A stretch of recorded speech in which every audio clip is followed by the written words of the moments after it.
back.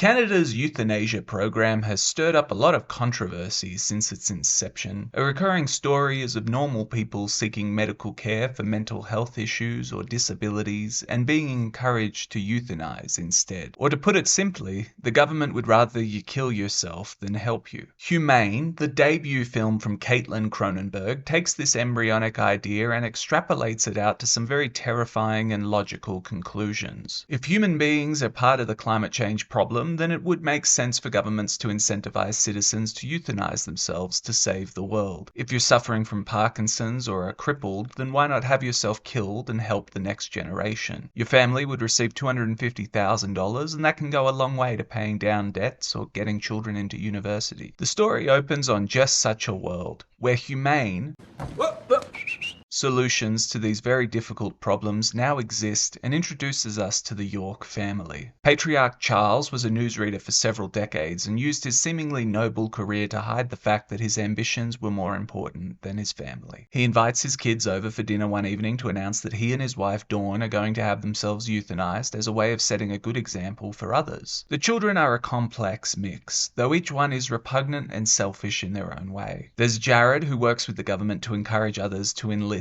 in the euthanasia program, and Rachel, who works for a pharmaceutical company that pushed drugs which have killed people. Then there's adopted son Noah, who was a gifted pianist but ruined his life with drugs and even killed a woman in a car accident, and Ashley, the youngest daughter and a wannabe actor who has failed to break into the industry. The quartet find out that Charles has brought them all over for one final dinner before he and Dawn die that same evening. The central drama arises when Dawn has cold feet and flees the house before the Department of Citizen Strategy can arrive to begin the process. This is a dire issue for everyone at the house, since docs are a private organization with quotas to hit and government regulations giving them a horrific amount of freedom to force people into the procedure. And so another York needs to replace Dawn with their own body. If they refuse to do this, then all family assets will be frozen and everyone will go to prison for life. The four siblings then begin to break down and turn on each other, setting up one hellish night. The first thing which stood out to me when watching Humane was that we have another Cronenberg prophet on our hands. While Caitlin didn't write the script, she did identify just how prescient this film could be when choosing to direct it. As governments outsource to the private sector, climate change ramps up and psychopathic individuals, like the head of the docs unit, Bob, played brilliantly by Enrico Colantoni, find a way to position themselves in jobs which get them up close with death. We could live to see such a world that's presented in Humane. Yes, you do need to still suspend disbelief and go along for the ride, but the gap between real and unreal is, in my opinion, slowly thinning, and so I do think we'll unfortunately live to see something like this happening.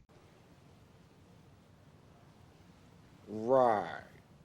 The second strength is that Humane presents a well-balanced mix of comedy, thriller, and horror elements. I laughed, gasped, and cringed throughout the film at the exact right moment, as characters could be pathetic, on edge, or deeply depraved and violent. Jay Baruchel was on point as Jared York and brought good comedic timing to the film, while Sebastian Chacon, playing Noah, served as the heart for most of the picture, and the one you hope gets out alive. The MVP for me, though, was Enrico Colantoni as the psychopathic Bob. I hadn't seen him in anything since I watched Veronica Mars as a kid, and the change in his personality here was very stark. He delivered a great performance and deserves to be singled out as a character actor who can do so much more, being at once creepy, comedic, and capricious. On the other hand, a real weakness for me is the way the ending presents a seemingly happy world for the surviving York family. I'll spoil some of the story, so switch off if you don't want to hear.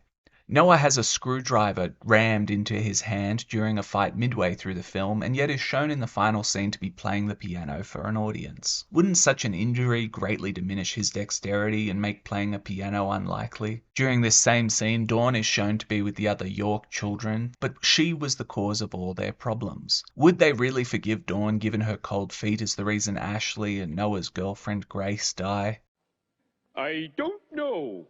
Neither do I, dear viewer, but it stood out as being a lame ending, even if there is a cynical component baked into it that I won't spoil. All up, Humane is a good film, and Caitlin Cronenberg has done a fine job of making her family proud. I look forward to seeing what she does next. Thanks for watching. You think I'm the bad guy, but I'm doing important work to save the planet. We can get through this, but we have to stick together.